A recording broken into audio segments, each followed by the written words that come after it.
Hello বন্ধুরা, welcome to Bong blooming. আজকের গন্তব্য হলো গাছপ্রেমীদের এক ভীষণ পছন্দের জায়গা শিখরপুর, যেই গ্রামের প্রায় প্রতিটা বাড়ি হলো ছোট বড় বিভিন্ন রকম চারা গাছের আঁতুড়ঘর। প্রথমেই আমরা চলে এসেছি মুখার্জি হর্টিকালচার ফার্ম, যেটি খুবই একটা জনপ্রিয় নার্সারি। নার্সারিতে প্রবেশ করতেই প্রথমে ছিল নানা ধরনের সব ইনডোর প্ল্যান্টস, বিভিন্ন ভ্যারাইটির money plant, snake tree, rubber গাছ, আরও অনেক যার নামও হয়তো জানি না। দেখতে পাচ্ছ ক্যাকটাস কত ধরনের রয়েছে। এই লাইনে ছিল সব জবা গাছ, প্রায় সব ভ্যারাইটির জবাই এদের কাছে অ্যাভেলেবেল ছিল সেই মুহূর্তে।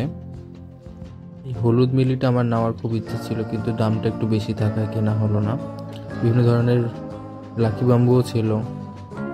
এটা হলো কাছে আরেকটা নার্সারি, এর নাম ছিল SKN rose and horticulture farm. দেখতে পাচ্ছ কত ধরনের সাকুলেন্স রাখা ছিল, বিভিন্ন ধরনের সুন্দর সুন্দর সব সাকুলেন্স রাখা ছিল। দামও মেনশন করা ছিল 150 টাকা, 100 টাকা, বিভিন্ন ধরনের। ইচ্ছে ছিল কিছু অ্যাডেনিয়াম তোলার, কিন্তু পরে ঠিক হলো না, শীতটা গেলেই গরমটা আসলেই অ্যাডেনিয়াম তোলা হবে। ঘুরতে ঘুরতে আমরা চলে এসেছি সুশান্ত নার্সারিতে, যেখানে ছিল শুধুই গোলাপ, যেদিকে তাকাবে শুধুই গোলাপ।